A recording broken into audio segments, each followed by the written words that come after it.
Gene Simmons has never been the kind of man to fade quietly into the background.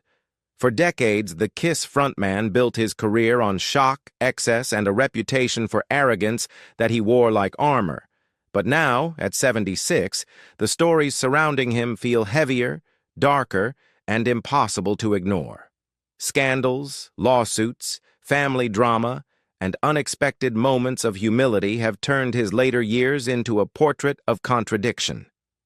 What once looked like untouchable power is now tangled with consequences that even Simmons cannot escape, from survival to stardom. To understand why Gene Simmons's recent troubles are so striking, you have to start with his earliest days, long before the fire-breathing demon persona existed. He was born Chaim Witz on August 25, 1949, in Haifa, Israel, the only child of Flora Klein, a Hungarian Holocaust survivor, and her husband, Yehiel. His mother's silence about the horrors she endured in Nazi camps shaped him deeply. Simmons later admitted he felt he had no right to harm her by drinking or taking drugs, because life had already punished her enough. That vow of sobriety became his trademark, setting him apart from the chaos of rock culture. But his childhood was marked by poverty and loneliness. When his parents' marriage collapsed, his father remained in Israel while Flora and young Chaim left for New York in 1957. They arrived with no money, no English, and no family support. Flora worked exhausting factory shifts while her son taught himself English through comic books and television. By the time he graduated high school in 1967, he was already obsessed with American pop culture.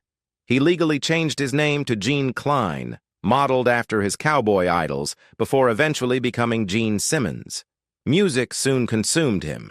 After brief stints as a teacher and odd jobs in butcher shops and magazines, he formed Wicked Lester in the early 1970s with Paul Stanley.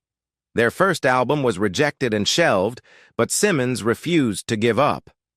Out of that failure came KISS in 1973, an act so theatrical and bizarre that most people dismissed it at first. Fire-breathing, fake blood, and black-and-white makeup turned small club shows into unforgettable spectacles. By 1975, the live album Alive catapulted them from obscurity to arenas. Simmons, who once sold fruit by the roadside as a child, now commanded stadiums filled with tens of thousands of fans. Yet even in those early days, the seeds of today's controversies were being planted. Simmons learned to monetize everything, from KISS lunchboxes to coffins, creating a billion-dollar brand. He also began documenting his sexual encounters with Polaroids, boasting decades later of nearly 5,000 women. The same drive that made him unstoppable in business also made him reckless in his private life, and those choices would eventually circle back to haunt him. A legacy stained by scandal.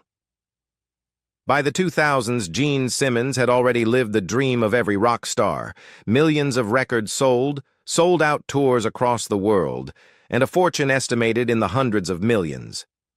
But success came with shadows. In 2006, A&E launched Gene Simmons' Family Jewels, a reality series that followed his life with longtime partner Shannon Tweed and their children, Nick and Sophie. For 7 seasons, fans saw a softer side of Simmons as a father, but they also saw cracks in his carefully built armor. The show documented Shannon's frustration with his refusal to marry, his constant flirtations, and eventually her discovery of his secret collection of Polaroids, photographs he had taken with thousands of women, each holding up the key to their hotel room.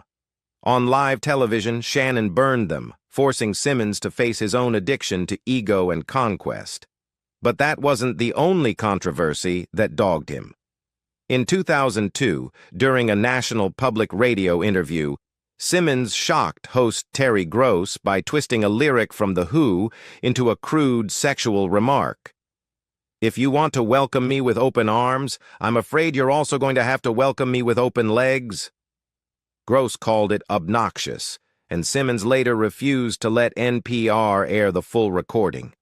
In 2007, he became one of the loudest voices against file sharing, demanding lawsuits against teenagers who downloaded music.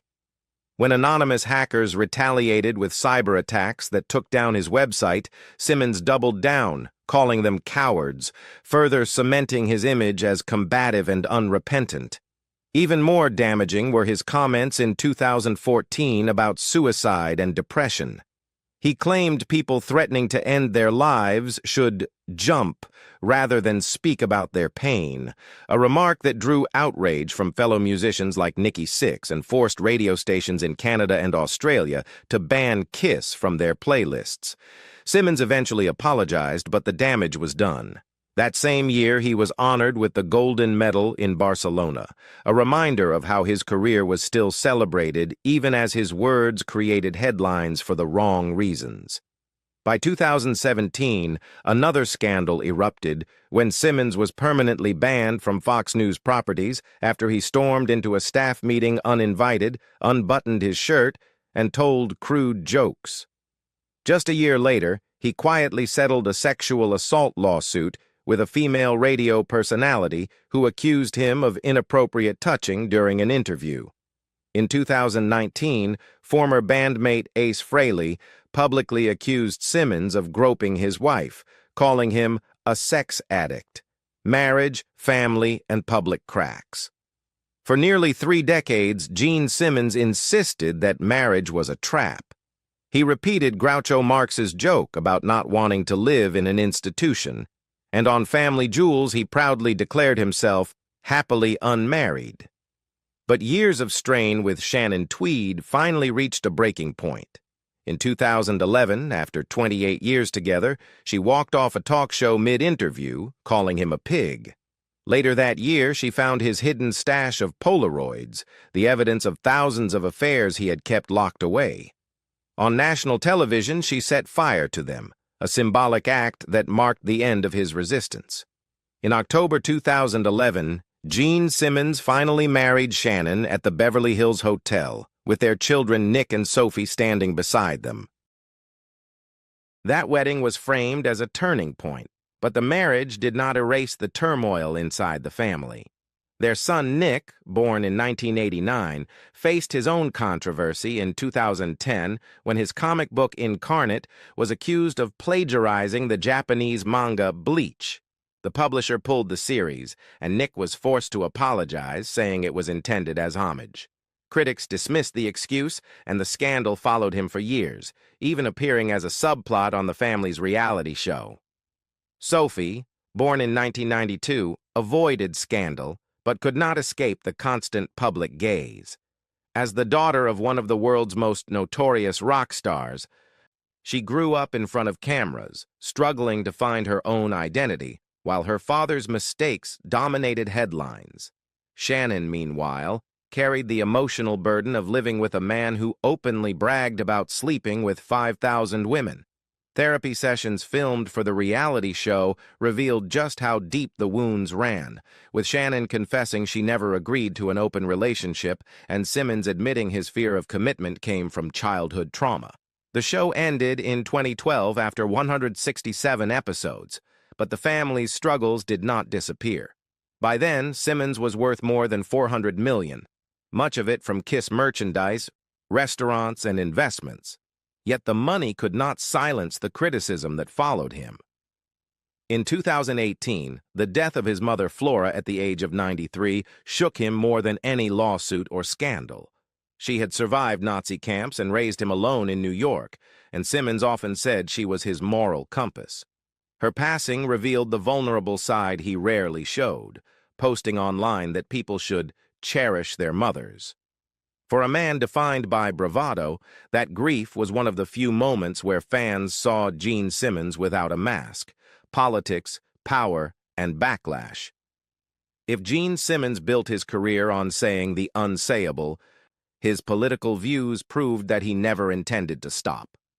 A proud immigrant, Simmons often reminded audiences that America saved his mother from the Holocaust, and he saw his success as repayment for that debt.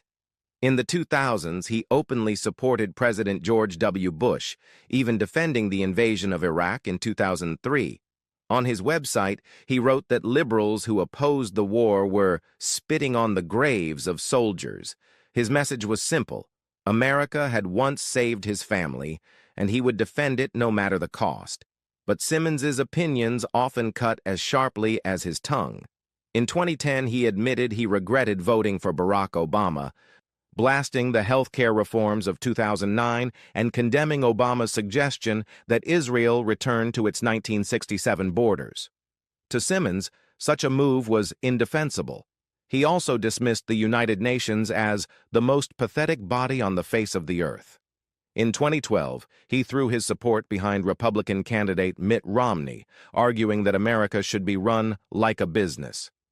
His outbursts weren't limited to U.S. politics. In a 2004 interview in Australia, Simmons called Islam a vile culture, sparking outrage and accusations of racism. He later clarified that he was referring to extremists, but the damage lingered. When he visited Israel in 2011, he delivered press conferences in both Hebrew and English, calling artists who boycotted the country stupid. He described the trip as life-changing, meeting his half-brother and sisters for the first time and visiting his estranged father's grave. To Simmons, Israel was not just a homeland, it was proof of survival. Even in recent years, his bluntness has kept him in headlines. In 2021, he condemned Donald Trump's administration for its dishonesty, saying the lies of the past 4 years were beyond anything I ever thought imaginable. That same year, during the COVID-19 pandemic, Simmons called people who refused vaccination the enemy, and even evil. His words drew sharp criticism from some fans, but applause from others who saw him as unafraid to challenge dangerous rhetoric. Fortune, headlines, and the final years of KISS.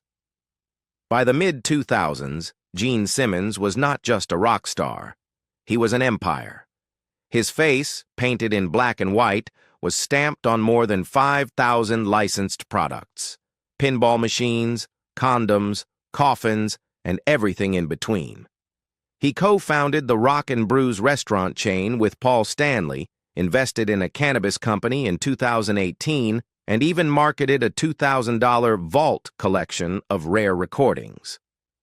By 2015, his net worth had climbed above $400 million, built not only on music, but on a relentless drive to monetize every piece of the KISS mythology. Yet even as the money flowed, scandals followed. In 2017, Simmons sparked outrage by attempting to trademark the devil horn's hand gesture, a symbol already linked to John Lennon and Ronnie James Dio. The backlash was immediate, and within days, he withdrew the application. Lawsuits also haunted him. Accusations from female employees at his Rock and Brews restaurants in 2016 and 2017 were settled quietly, while critics accused him of brushing off troubling behavior as baseless. Still, Simmons pushed forward, confident that nothing could dent his image. In December 2023, KISS played their farewell show in New York City, closing 50 years of fire, makeup, and spectacle. But the goodbye was not truly the end. By 2027, the band plans to return in avatar form, inspired by ABBA's Digital Voyage concerts in London. For Simmons, it was another chance to sell immortality, even if flesh and blood KISS was no more. Then came the controversies of 2024 and 2025. On Dancing with the Stars in October 2024, Simmons made comments about female dancers that went viral for all the wrong reasons, focusing on their beauty rather than their performances. Fans called him the creepy uncle, but he refused to apologize, insisting he stood by every word. Months later, in April 2025, Simmons launched a $12,495 VIP package that let fans act as his roadies for a day. Critics slammed it as tone-deaf in a struggling economy, but the packages sold out anyway, proving his ability to turn controversy into profit. August 2025 brought two events that put Simmons back in the spotlight. First, President Trump announced that KISS would receive the Kennedy Center honors, sparking accusations of hypocrisy since Simmons had previously compared Trump's rise to cockroaches after January 6th. Simmons chose silence, letting the criticism play out without comment. Days later, he was performing solo shows at the Sturgis motorcycle rally, stripped of the full KISS armor, but charging more than $500 per ticket. Some shows were canceled due to low sales, a reminder that even legends can fade when fans feel taken for granted. But the moment that cut deepest came on July 22, 2025, when Ozzy Osbourne died of a heart attack just weeks after his farewell concert in Birmingham. For decades, KISS and Black Sabbath had walked the same road, pioneering heavy metal in the 1970s. On David Duchovny's Fail Better podcast in September, Simmons admitted that Ozzy's humility had taught him a lesson he never learned anywhere else. "It's a good lesson for idiots like me," Simmons confessed, acknowledging that even he sometimes let ego consume him. Calling Ozzy a giant and a good guy, Simmons showed a rare vulnerability, a moment of humility from a man defined by bravado, honors, charity, and contradictions. For all the scandals and controversies that have defined his later years, Gene Simmons has also been showered with honors that recognize his influence. In 2011, he was presented with keys to the cities of Dallas and Winnipeg. A street in Texas was renamed Gene Simmons Boulevard. In 2012, Revolver magazine gave him the Golden God Award, and in 2013, the Smithsonian accepted his Axe bass guitar into their permanent collection, praising him as an immigrant who turned survival and ambition into an iconic American story. In 2020, Guinness World Records certified Simmons for launching the highest flame projection ever at a concert, as well as the most flames in a single show, achievements that perfectly fit the image of the demon. Beyond the fire and spectacle, Simmons has shown his philanthropic side. Through Child Fund International, he has sponsored more than 140 children, even visiting Zambia during the filming of Family Jewels. In 2013, his family received the Mend Humanitarian Award for supporting Mending Kids International. He co-founded The Children Matter, a charity working with Matter to expand healthcare access worldwide. During the COVID-19 pandemic, he spoke out for safety and urged fans to wear masks, a rare moment when his voice aligned with public concern rather than controversy. And yet, the contradictions remain. Simmons insists he has never been drunk or high, living sober as a tribute to his mother's survival of the Holocaust. But his life has been riddled with sexual scandals and lawsuits. He has been hailed as a marketing genius, turning KISS into a billion-dollar brand, but accused of exploiting fans with outrageous VIP prices. He has been called a patriot for his love of America, but ridiculed for his crudeness and arrogance. So what do you think? Has Gene Simmons earned his place as an untouchable rock legend, or have the scandals finally caught up with him? Let us know your thoughts in the comments below, and don't forget to like this video and subscribe for more stories about the biggest names in music history.